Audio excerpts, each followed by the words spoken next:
شادی سے کچھ دن پہلے مافیا کو پتا چلا کہ وہ حاملہ ہے۔ مافیا کو یہ نہیں پتا تھا کہ اس کے پیٹ میں بچہ کس کا ہے۔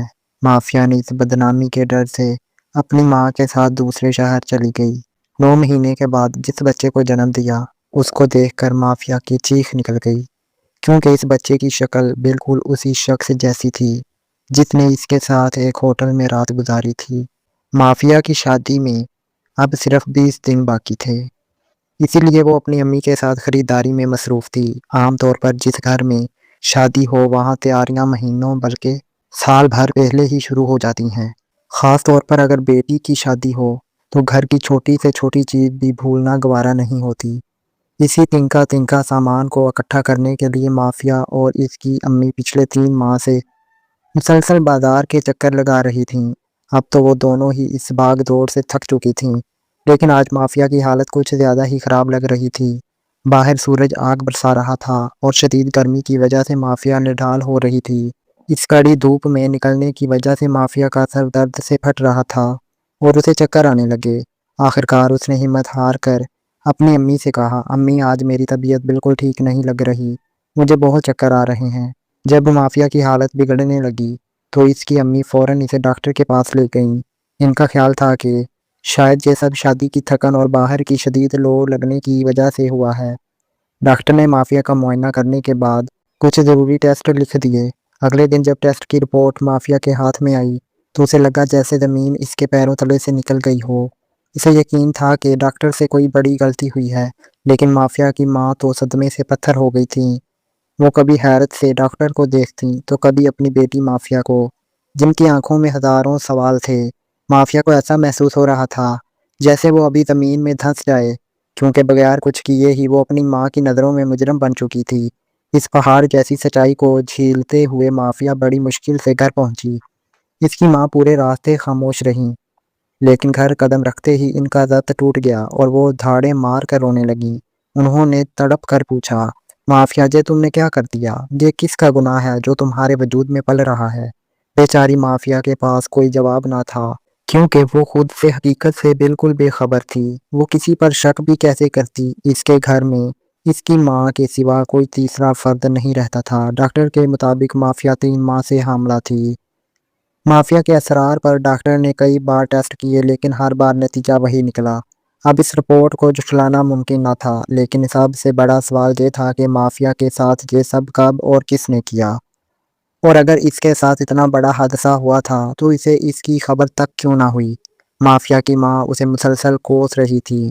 جب مافیا نے سسکیاں بھرتے ہوئے کہا، امی خدا کی قسم میں سچ کہہ رہی ہوں، مجھے خود نہیں معلوم کہ یہ سب کب اور کیسے ہو گیا، میری پاک دامنی پر بھروسہ کریں، مجھے اس گناہ کا کوئی علم نہیں۔ لیکن اس کی ماں کو ان باتوں پر یقین نہ آیا۔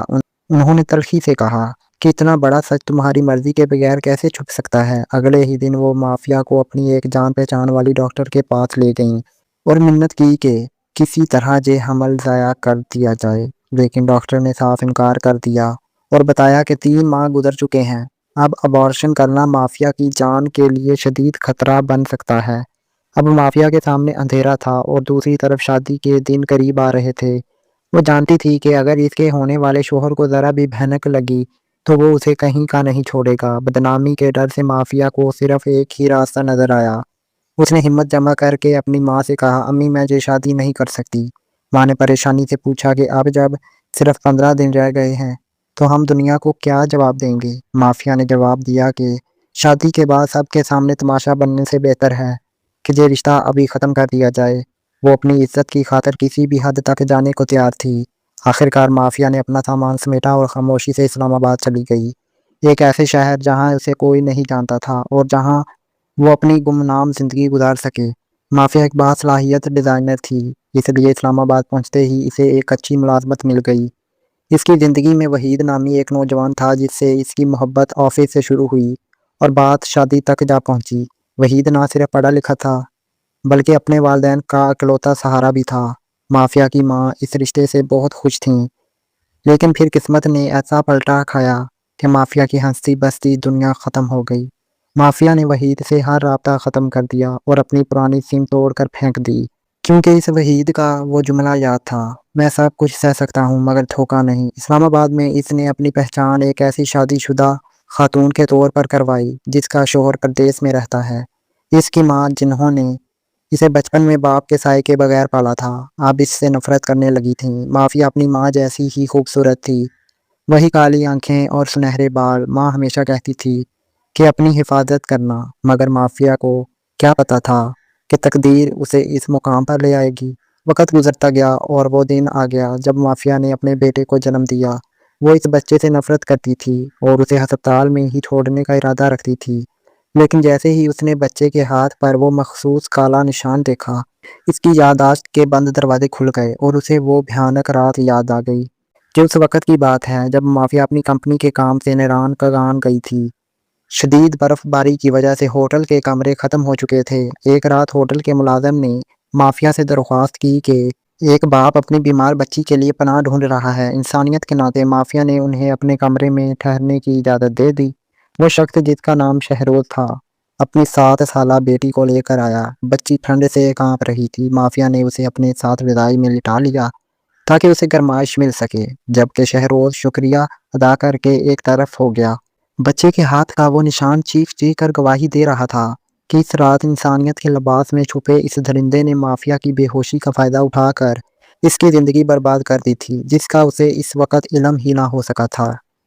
پوری رات برف باری کا سلسلہ جاری رہا۔ اگلی صبح جب اس چھوٹی بچی کی آنکھ کھلی تو وہ اپنے والد کو نہ پا کر رونے لگی۔ ہوٹل کے مینیجر نے بتایا کہ وہ شخص صبح سویرے ہی کہیں نکل گیا تھا۔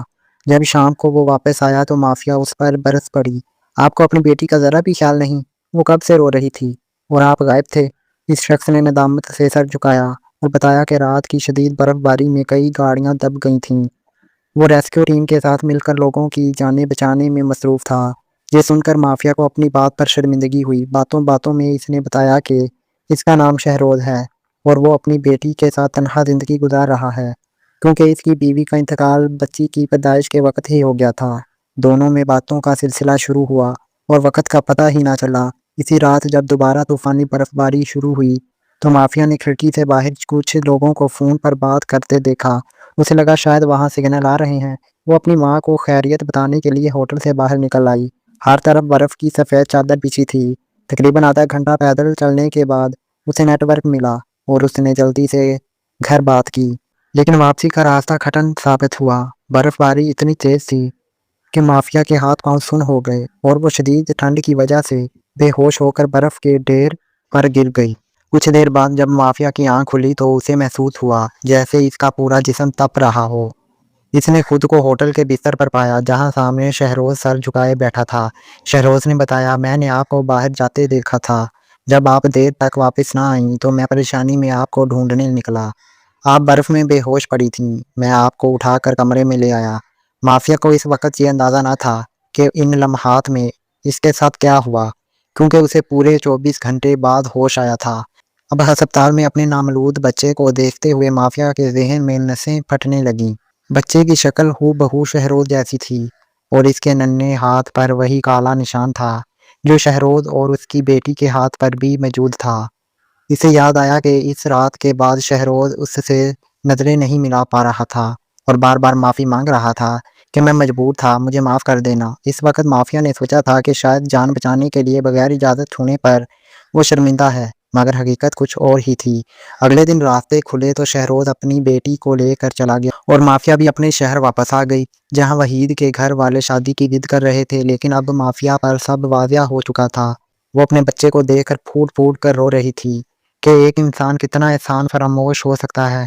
اس نے اپنی ماں کو سارا سچ بتا دیا اور اس معصوم بچے کو اپنا لیا کیونکہ اس میں اس کا کوئی قصور نہ تھا۔ زندگی گزرتی گئی اور مافیا گھر چلانے کے لیے ملازمت کرنے لگی۔ ایک دن جب وہ کام سے گھر لوٹی تو سامنے شہروز کو بیٹھا پا کر دنگ رہ گئی۔ اس کی حالت فقیر جیسی تھی اور داڑھی بڑی ہوئی تھی۔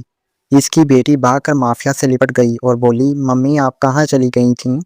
مافیا غصے سے شہروز کو دیکھنے لگی، لیکن اسی دوران بچی کے ہاتھ سے ایک تصویر نیچے گری۔ مافیا نے جب وہ تصویر اٹھائی تو اس کے ہوش اڑ گئے۔ وہ شہروز کی بیوی نادیہ کی تصویر تھی جو شکل و صورت میں بالکل مافیا کی جڑواں لگ رہی تھی۔ شہروز نے مافیا کے سامنے اپنی ندامت کا اظہار کرتے ہوئے رو کر سچ بتایا۔ اس رات برف باری میں آپ کا جسم ٹھنڈ کی وجہ سے نیلا پڑ چکا تھا اور سانسیں اکھڑ رہی تھیں۔ آپ کی جان بچانے کا واحد راستہ آپ کو اپنے جسم کی تپش دینا تھا۔ میرے دل میں کوئی برا خیال نہیں تھا، لیکن جب میں نے آپ کے چہرے میں اپنی نادیہ کا عکس دیکھا تو میں اپنی جذبات پر قابو نہ رکھ سکا اور مجھ سے وہ خطا ہو گئی جو نہیں ہونی چاہیے تھی۔ شہروز نے مافیا کو بہت تلاش کیا اور جب آخرکار اسے مافیا کی ماں سے سارا سچ معلوم ہوا تو وہ معافی مانگنے چلا آیا۔ اس نے مافیا کے قدموں میں بیٹھ کر التجا کی کہ وہ اس سے نکاح کر کے اپنے گناہ کا کفارہ ادا کرنا چاہتا ہے۔ مافیا کی آنکھیں بھی بھر آئیں۔ اس نے شہروز کے پچھتاوے کو دیکھتے ہوئے اسے دل سے معاف کر دیا۔ جلد ہی ان دونوں کی شادی ہو گئی اور وہ ایک نئی زندگی کا آغاز کرنے لگے۔ آج وہ دونوں بہت خوش ہیں اور ان کے 2 پیارے بچے، ایک بیٹا اور ایک بیٹی، ان کی خوشیوں کا مرکز ہیں۔ سچ ہے کہ جوڑے آسمانوں پر بنتے ہیں اور تقدیر انسان کو وہیں لے جاتی ہے جہاں اس کا نصیب لکھا ہوتا ہے۔